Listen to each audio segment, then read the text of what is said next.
अस्सलाम वालेकुम। आज हम आपकी रिव्यूज़ एक्सरसाइज जो हैं उनको सॉल्व करना स्टार्ट कर रहे हैं। आपको पता है कि आपके पेपर का जो पहला क्वेश्चन होता है उसमें एमसीक्यूज़ होते हैं जो कि 15 मार्क्स के होते हैं और उसमें सारे के सारे एमसीक्यूज़ जो होते हैं वो रिव्यू एक्सरसाइज से लिए जाते हैं। तो एक या दो एमसीक्यूज़ कंसेप्चुअल हो सकते हैं, यानी आपकी बुक में से कहीं से भी लिए जा सकते हैं, लेकिन मोस्टली जो होते हैं वो आपकी रिव्यू एक्सरसाइज से ही लिए जाते हैं। तो हर एक जो एमसीक्यू होता है ना वो 1 मार्क्स का होता है, ठीक है। यानी टोटल जो एमसीक्यूज़ के मार्क्स होते हैं वो आपके पास होते हैं 15। तो देखें कि एमसीक्यूज़ में आपको पता है कि एक स्टेटमेंट दी हुई होती है और उसके 4 ऑप्शन दिए हुए होते हैं, उनमें से करेक्ट ऑप्शन को आपने टिक करना होता है। अब जैसे देखें, ये पहली स्टेटमेंट है इसकी कि standard form of quadratic equation is, कि क्वाड्रेटिक इक्वेशन की स्टैंडर्ड फॉर्म क्या होगी। तो आपको पता है कि क्वाड्रेटिक इक्वेशन की स्टैंडर्ड फॉर्म होती है A X square plus B X plus C is equal to zero. तो देखें, ये नहीं हो सकता, ये नहीं हो सकता, ये नहीं हो सकता, ये आपके पास है A X square plus B X plus C is equal to zero. ये क्वाड्रेटिक इक्वेशन की स्टैंडर्ड फॉर्म है। इसमें 3 टर्म है, ये पहली, ये दूसरी और ये तीसरी, ठीक है। और क्वाड्रेटिक इक्वेशन या सेकंड डिग्री इक्वेशन जो होती है वो हमेशा उसमें वेरिएबल की हाईएस्ट पावर जो होती है वो स्क्वायर होता है या 2 होती है। उसके बाद आपके पास एक्स की पावर 1 और फिर कांस्टेंट टर्म होती है, ठीक है। ये ए जो है यहाँ पे इसका कोएफिशिएंट है और यहाँ एक्स का कोएफिशिएंट बी है, और आप इन्हें कांस्टेंट भी कह सकते हैं ए और बी को, ठीक है। तो a is not equal to zero का मतलब है कि अगर आप a ज़ीरो ले लेते हैं तो ये आपके पास ये टर्म ख़त्म हो जाएगी, तो ये क्वाड्रेटिक से लीनियर में चली जाएगी। तो लिहाजा आप a को कभी भी ज़ीरो पुट नहीं करेंगे, ठीक है। तो बहरहाल इसको मैंने डिस्कस किया, लेकिन करेक्ट ऑप्शन क्या है आपके पास, A X square plus B X plus C is equal to zero, ये इसका करेक्ट ऑप्शन है। उसके बाद देखें सेकंड वाला, the number of term in a standard quadratic equation is, के क्वाड्रेटिक इक्वेशन की स्टैंडर्ड फॉर्म दी हुई है, बताएं कि इसमें कितनी टर्म है। तो देखें कि ये आपके पास पहली, ये दूसरी और ये तीसरी, क्योंकि टर्म जो डिसाइड करता है वो प्लस या माइनस का साइन डिसाइड करता है, मल्टीप्लिकेशन या डिवीजन नहीं। देखें ये दोनों मल्टीप्लाई हो रहे हैं, इनमें से एक ए है और एक क्या है, एक्स। तो ये दोनों आपस में मल्टीप्लाई हो रहे हैं, तो लिहाजा ये आपके पास जो है ना 2 टर्म नहीं बनेगी बल्कि ये एक ही टर्म है। अब ये जो प्लस है ना ये डिसाइड कर रहा है कि ये पहली टर्म है, ये दूसरी है। अगर बीच में माइनस हो, स्टैंडर्ड फॉर्म में माइनस नहीं होता, मैं जस्ट एक एग्जांपल दे रही हूँ कि अगर यहाँ पे माइनस हो तो तभी ये 2 टर्म बनेगी, ठीक है। और अगर प्लस हो तो भी 2 टर्म बनेगी। तो अब देखें यहाँ कितनी दफ़ा प्लस आया, 1 टाइम और ये 2 टाइम। तो ये पहली टर्म हुई, ये दूसरी हुई, ये तीसरी हुई। तो क्वाड्रेटिक इक्वेशन की जो स्टैंडर्ड फॉर्म होती है उसमें टोटल कितनी टर्म होती हैं, 3। करेक्ट ऑप्शन देखें 1 है, 2 है, 3 है और 4 है, तो करेक्ट ऑप्शन आपके पास क्या हुआ, 3। उसके बाद अगली जो है वो देखें, the number of method to solve the quadratic equation, quadratic equation को सॉल्व करने के कितने मेथड हैं। यानी इस यूनिट में, इस बुक में आपको क्वाड्रेटिक इक्वेशन को सॉल्व करने के कितने मेथड बताए गए हैं। तो 3 मेथड बताए गए हैं। एक पहला जो है that is factorisation, second one is completing square method and third one is quadratic formula. पहला क्या है आपके पास, factorisation, second one is called completing square method and the third one is quadratic formula, ठीक है। ये 3 मेथड होते हैं। तो देखें ऑप्शन दिया हुआ है 1 2 3 and 4 and correct option is 3। उसके बाद है कि the quadratic formula is, quadratic formula जो होता है वो आपके पास होता है अगर वेरिएबल एक्स यूज़ हो रहा है तो x is equal to minus b plus minus और स्क्वायर रूट के अंदर बी स्क्वायर माइनस 4ac और होल के डिवाइड 2a होता है, ठीक है। अब देखिए इसी को इसने जो है ना जैसे यहाँ पे प्लस लगा दिया है तो ये गलत है, रॉन्ग है। उसके बाद यहाँ उसने क्या किया है, यहाँ से माइनस गायब कर दिया है तो भी ये रॉन्ग है।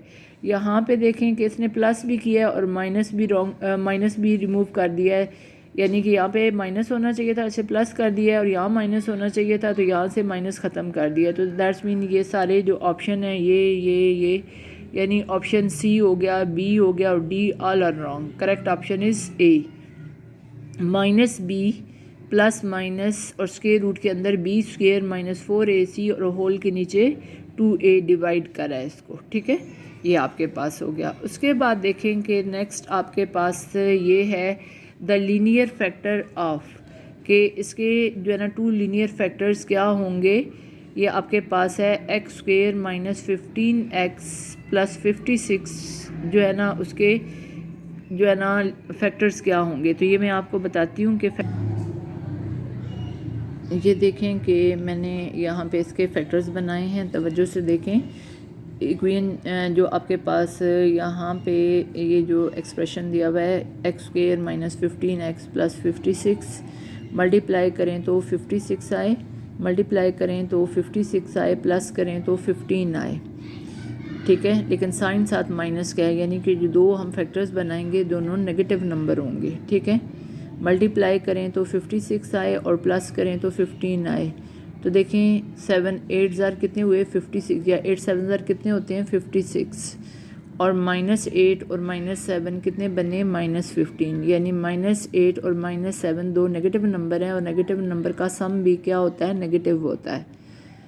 तो देखें कि मैंने इसके ये फैक्टर्स बना लिए हैं कैसे कि x square minus 8x minus 7x plus 56, यहाँ से हमने x कॉमन निकाला तो क्या रह जाएगा x माइनस 8 और माइनस 7 कॉमन निकाला तो x माइनस 8। अब देखें ये और ये सेम फैक्टर्स हैं, इनको हमने अलग कर लिया तो पीछे क्या बचा x माइनस 7। तो जो इसके लीनियर फैक्टर्स बनते हैं वो x माइनस 7 और x माइनस 8। तो अब हम बुक पे देखते हैं, ये देखें बुक पे वो कहता है कि 2 linear factors of this are. तो देखें ये लिखा हुआ है, ये रॉन्ग है, ये रॉन्ग है, अब ये करेक्ट है x माइनस 7 और x माइनस 8, ये अगला डी वाला भी रॉन्ग है। तो करेक्ट ऑप्शन आपके पास क्या है सी, x माइनस 7 और x माइनस 8। ये देखें मैं दोबारा से आपको दिखा देती हूँ, ये मैंने आपको करके दिखाया है, ये ठीक हो गया। तो ये इसका करेक्ट ऑप्शन जो बना वो आपके पास बना x माइनस 7 और x माइनस 8। अब देखें कि अगला जो हमारे पास है statement an equation which remain unchange when x is replaced by 1 by x is called a और n। तो रेसिप्रोकल इक्वेशन होती है, यानी रेसिप्रोकल इक्वेशन ऐसी इक्वेशन होती है कि जिसमें x को अगर 1 बाय x से रिप्लेस कर दें तो उस इक्वेशन में कोई चेंज नहीं आएगा, रिमेन अनचेंज्ड, ठीक है ना। आप ये डेफिनेशन भी लिख सकते हैं रेसिप्रोकल इक्वेशन की कि an equation which remain unchanged when x is replaced by 1 by x, यानी ये उसकी डेफिनेशन है एक्चुअली रेसिप्रोकल इक्वेशन की, ठीक है। तो करेक्ट ऑप्शन क्या हुआ बी, रेसिप्रोकल इक्वेशन, ठीक है ना। अच्छा उसके बाद देखें ये पीछे एक्सरसाइज में जो है 1.3 के स्टार्ट में देखिएगा, वहाँ रेसिप्रोकल इक्वेशन की डेफिनेशन यही दी हुई है, ठीक है। उसके बाद देखें एन इक्वेशन ऑफ टाइप।